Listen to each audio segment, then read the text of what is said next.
Hey guys, Mr. Dalek JD here, and welcome to yet another storyline video for you guys. This is more of the bus driver. We've got this one and another video, and then that's all of the bus driver's quotes actually analysed. Be sure to take it with a pinch of salt, as not everything here is 100% confirmed legit, of course, but it's all conspiracy and a lot of theory. But I hope you guys do enjoy. If you log into a YouTube account, it'd be more than appreciated if you could just give that like button a quick smack in the face, and of course just leave a comment on your thoughts. Stay awesome guys, enjoy. Attention passengers, please activate clean suits and disembark for Mount Weather.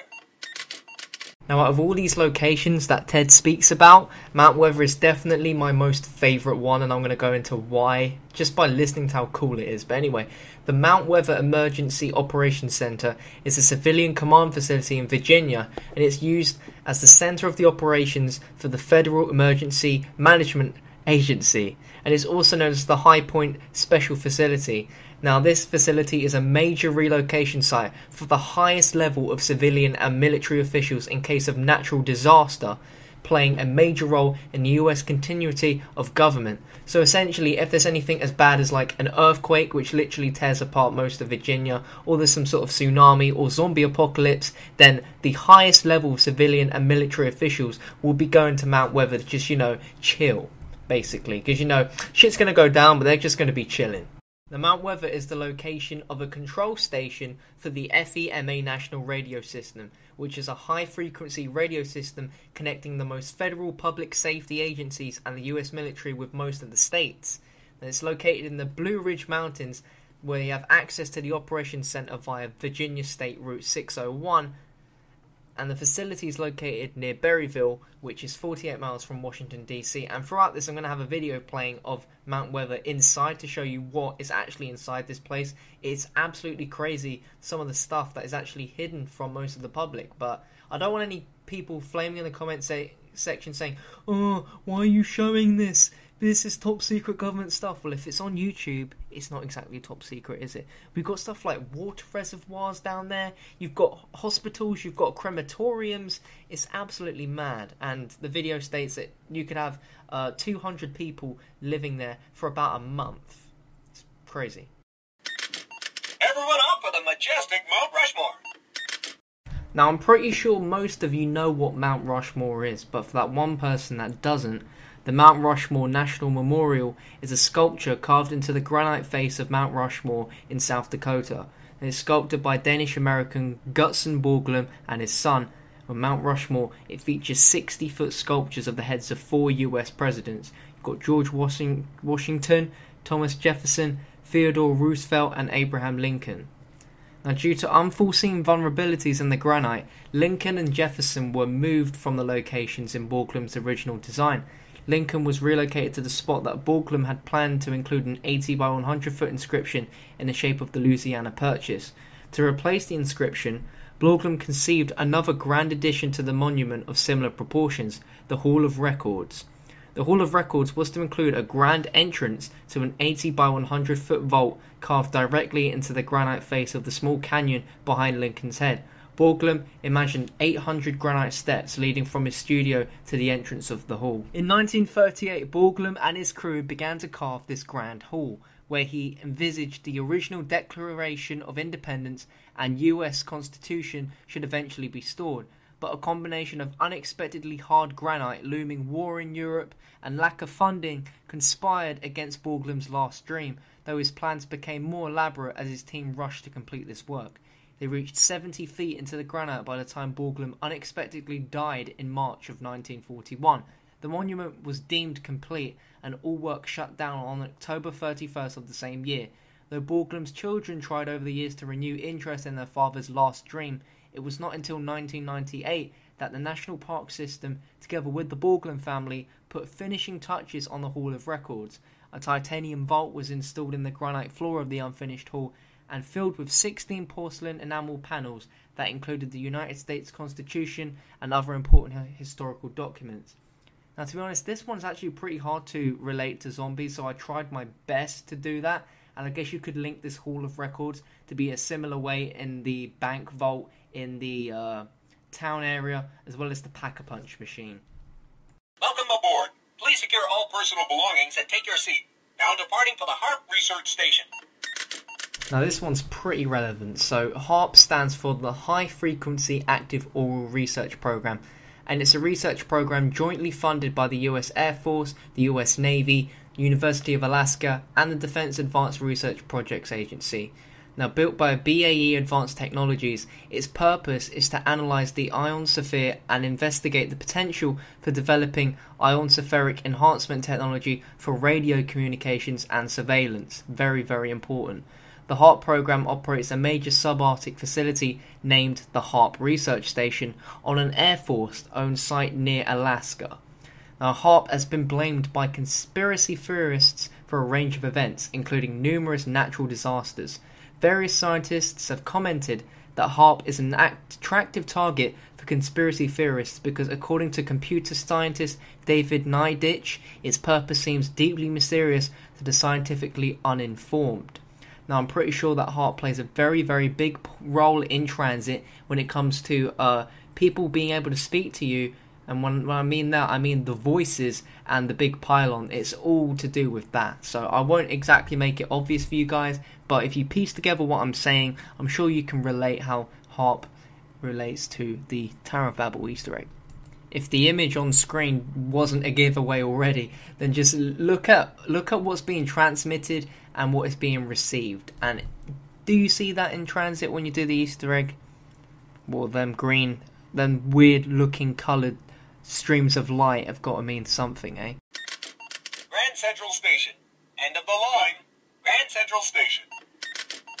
Grand Central Station is a commuter rail terminal station at 42nd Street and Park Avenue in Midtown Manhattan in New York City, where dreams are made of.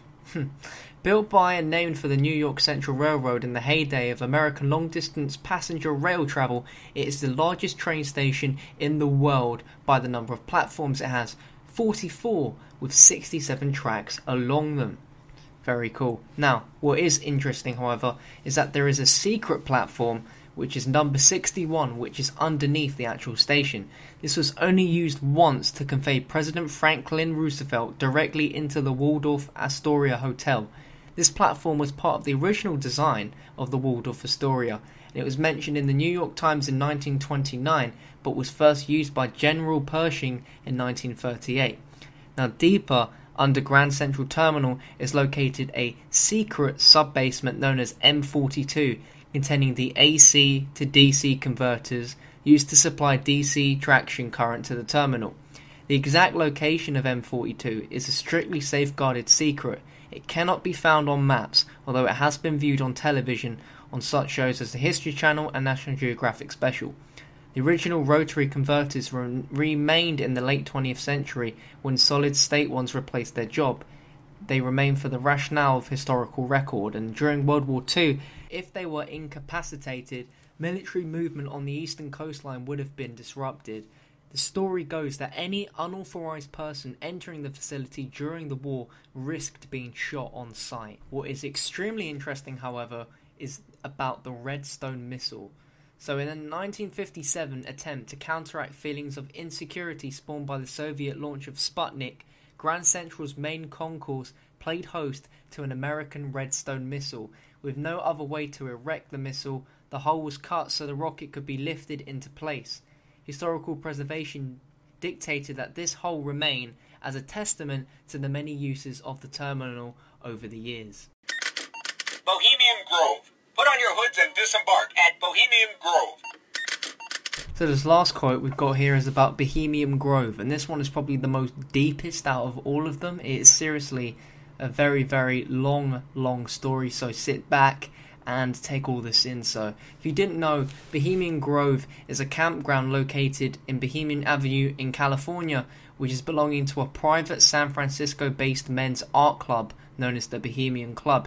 In mid-July each year, Bohemian Grove hosts a 2-week free weekend encampment of some of the most powerful men in the world. The Bohemian Club is a private club. Only active members of the club and their guests may visit. These guests have been known to include politicians and notable figures from countries outside the US. Particularly during the midsummer encampment, The number of guests is strictly limited due to the small sizes of facilities.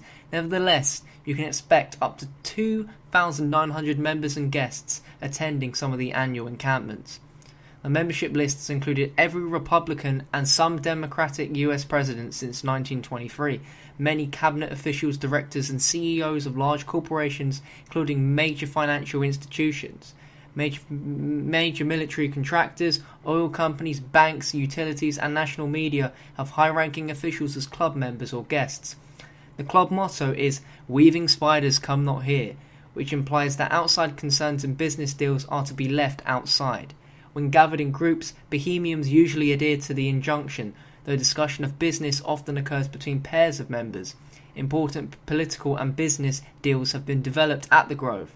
Now, the Grove is particularly famous for a Manhattan Project planning meeting that took place there in September 1942, which subsequently led to the atomic bomb. Those attending this meeting, apart from Ernest Lawrence and military officials, including the president of Harvard and representatives of Standard Oil and General Electric. Grove members take particular pride in this event and often relate to the story to new attendees. Since the founding of the club, the Bohemian Grove's mascot has been an owl symbolizing knowledge, and a 40-foot hollow owl statue made of concrete over steel supports stands at the head of the lake in the Grove. This owl shrine was designed by sculptor and two-time club president Haig Patagon and built in the 1920s. The club patron saint is John of Nepomuk, who legend says suffered death at the hands of a Bohemian monarch rather than disclose the confessional secrets of the Queen.